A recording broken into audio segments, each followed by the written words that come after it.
नमस्कार, तिखट तडकामध्ये आपलं स्वागत आहे। आज आपण नागपंचमी स्पेशल पुरणाचे दिंडे बघणार आहोत। इथे त्यासाठी मी लागणारे साहित्य घेतले। इथे 1 माप चण्याची डाळ आहे, तेवढंच मी गूळ घेतलेला आहे।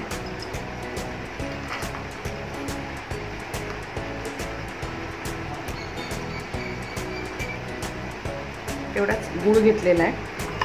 तर आता आपण ही चण्याची डाळ धुवून कुकरला लावणार आहोत। ही शिजवून घेऊ, मग आपण पुढची प्रोसिजर बघूया। इथे आपण डाळ धुवून ठेवलेली आहे। आता आपण तिला कुकरला 2-3 शिट्ट्या करून घेऊ। त्यात मी 1 चमचा थोडंसं तेल टाकते।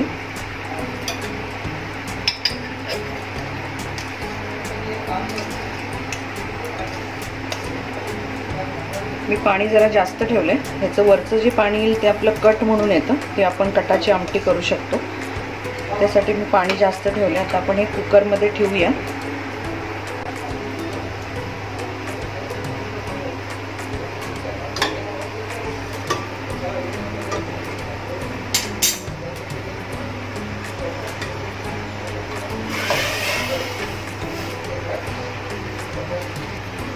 तीन शिट्ट्या करून घेऊया आपण याच्यासाठी। आपल्या कुकरला डाळ शिजते आहे, तोपर्यंत आपण इथे पीठ भिजवून घेऊया। इथे मी 1 भांड गव्हाचं पीठ घेतलेलं आहे, त्याच्यात थोडंसं चवीला मीठ टाकते।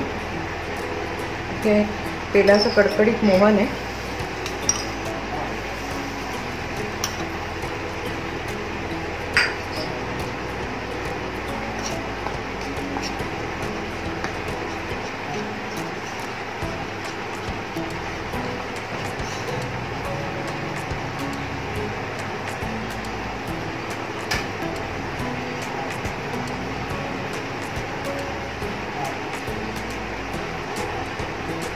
सगळीकडे मिक्स करून घ्यायचं हे। आता आपण याचं कणिक मळून घेऊया। ही थोडं थोडं पाणी घालून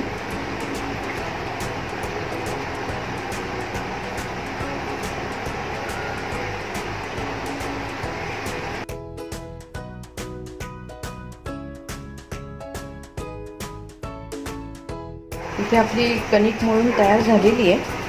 ही आपण आता कुकर आणि पुरण होईपर्यंत आपण तिला झाकून ठेवूया।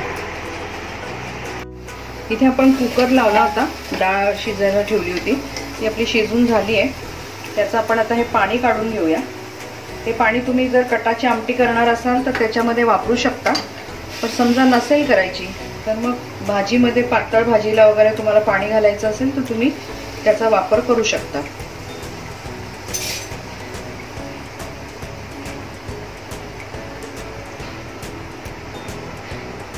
मी ही पॅन मध्ये काढून घेते।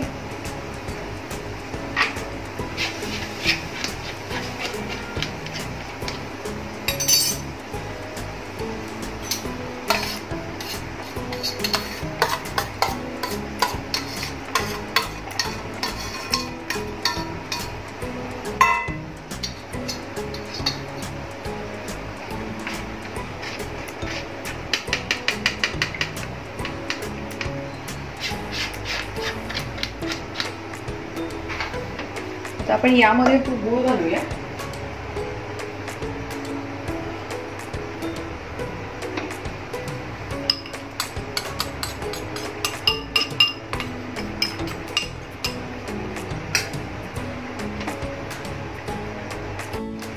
आपली आता डाळ शिजली आहे, पण आपण आता हा गूळ घातलाय, त्याच्यामुळे थोडंसं गॅसवरती गरम करून घेऊया।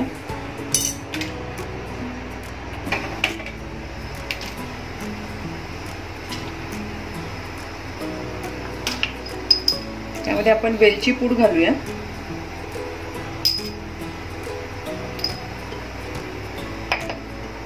ते मी थोडंसं सुंठ घालते, कारण आता पावसाळा आहे, ही बातते कधी कधी डाळ, म्हणजे गॅसेस वगैरे पकडतात, पण थोडंसं घालायचं। हे ऑप्शनल आहे, तुम्हाला आवडत असेल तर घाला, नाहीतर काही प्रॉब्लेम नाही, नाही घातलं तरी चालण्यासारखं आहे। तर पुरण म्हटलं का जायफळ आलंच, जायफळ आपण किसून घालूया। त्याचा वास खूप, त्याचा सुगंध खूप छान असतो जायफळाचा।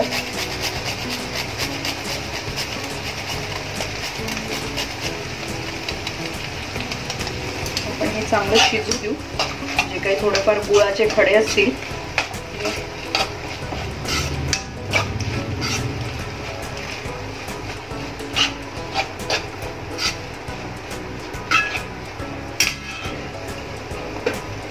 चिमूटभर मीठ घालते.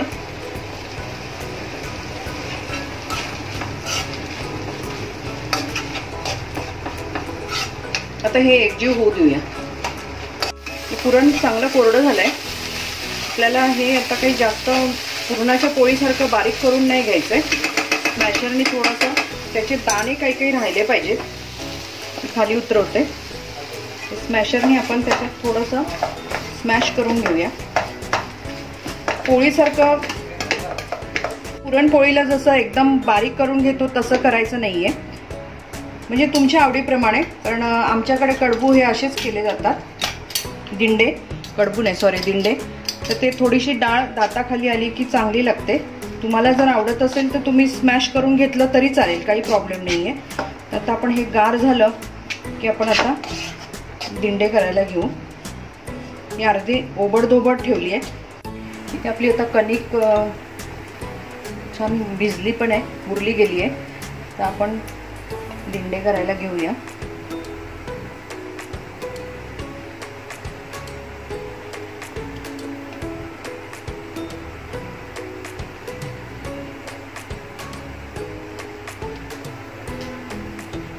नागपंचमीला काही चिरत कापत नाही, त्याच्यामुळे सगळीकडे उकडलेले पदार्थ खाल्ले जातात.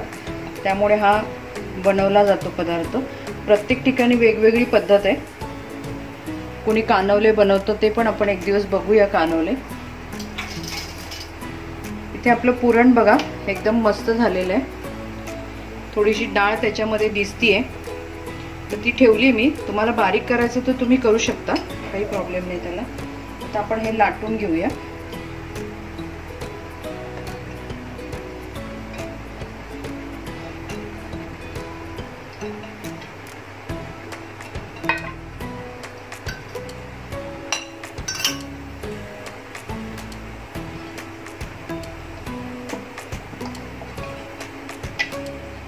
तुम्ही लहान मोठे कसे आवडत असतील त्याप्रमाणे बनवा.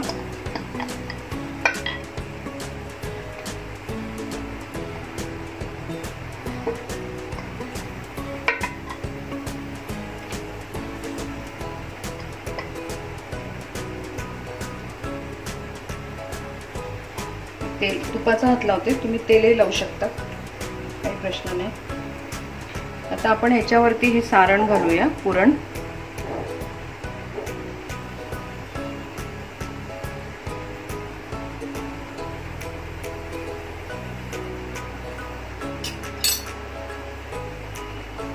या पुरणाला मध्ये असं खड्डा करायचा आणि त्याच्यामध्ये हे साजूक तूप आहे हे घालायचं.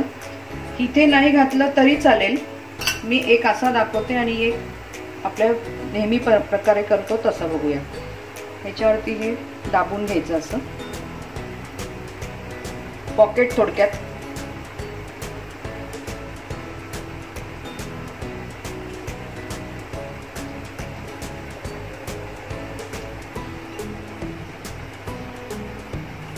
हे बघा आपलं इथे असं छान झालं. तसे आपण सगळे करून घेऊ.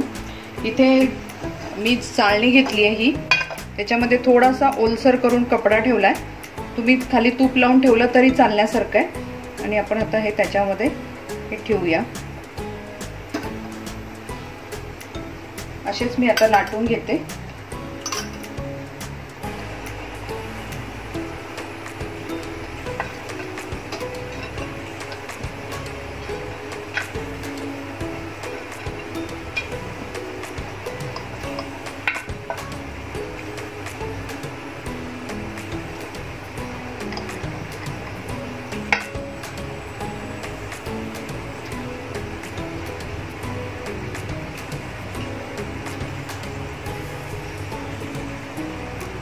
आता आपण याच्यात तूप नाही घातले मध्ये, हे आपण असंच करून घेऊया.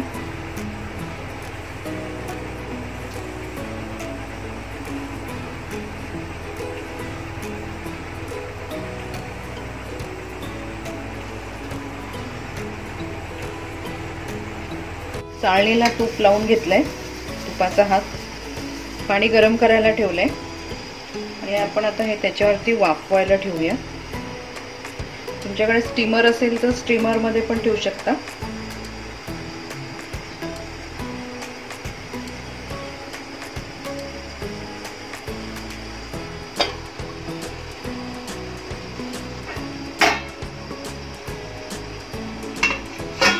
तर 10 मिनिटं आपण वाफवून घेऊ. इथे आपले पुरणाचे दिंडे बनवून झालेले आहेत. याच्यावर तूप टाकले, खूप सुंदर झालेले आहेत. पॉकेट सारखे पुरणाचे पॉकेटही म्हणू शकतो. नागपंचमीला तुम्ही हे करून बघा. तुमचा अभिप्राय आम्हाला कळवा, फोटो काढून आम्हाला पाठवा. तसंच आमची ही रेसिपी आवडली असेल लाईक करा, शेअर करा, सबस्क्राईब करा. या महिन्यात आपण अशा छान छान रेसिपी बघणार आहोत, श्रावण स्पेशल. तर आपण आता परत भेटू नव्या रेसिपी बरोबर. धन्यवाद.